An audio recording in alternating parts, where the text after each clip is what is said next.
സമരപ്പെരുമഴയിൽ സെക്രട്ടേറിയറ്റിന്റെ മുൻഭാഗം. ഇത് 10ഓളം സമരങ്ങൾക്കാണ് ഇന്ന് സെക്രട്ടേറിയറ്റ് പരിസരം വേദിയായത്. റോഡ് തടഞ്ഞ് നിരവധി മാർച്ചുകൾ എത്തിയതോടെ MG റോഡിൽ ഗതാഗത നിയന്ത്രണം ഏർപ്പെടുത്തി. സമരക്കടലായി മാറിയിരിക്കുകയാണ് സെക്രട്ടേറിയറ്റ്. 10ഓളം സമരങ്ങളാണ് ഇന്ന് സെക്രട്ടേറിയറ്റ് നടയിൽ അരങ്ങേറിയത്. ഫുട്പാത്തുകൾ കയ്യേറി നിരവധി സമരപ്പന്തലുകൾ, നടപ്പാതകൾ കൈയടക്കിയ കസേരകൾ, നിറഞ്ഞ സദസ്സുകൾ. സെക്രട്ടേറിയറ്റിന് മുൻപിലെ പ്രധാന റോഡ് വീണ്ടും സമരങ്ങളാൽ മുങ്ങി.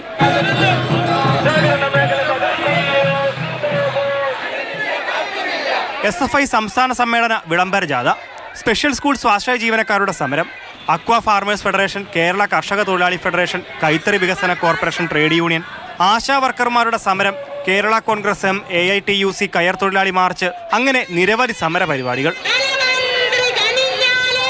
സമരങ്ങൾ റോഡ് കൈയടക്കിയതോടെ പോലീസും അകപ്പെട്ടു. MG റോഡ് പൂർണ്ണമായും അടച്ച് വാഹനങ്ങൾ തിരിച്ചുവിട്ടു. ഇതോടെ കാൽനട യാത്രക്കാരും MG റോഡ് വഴി വാഹനത്തിൽ സഞ്ചരിച്ചവരും പെടാപ്പാട് വിട്ടു.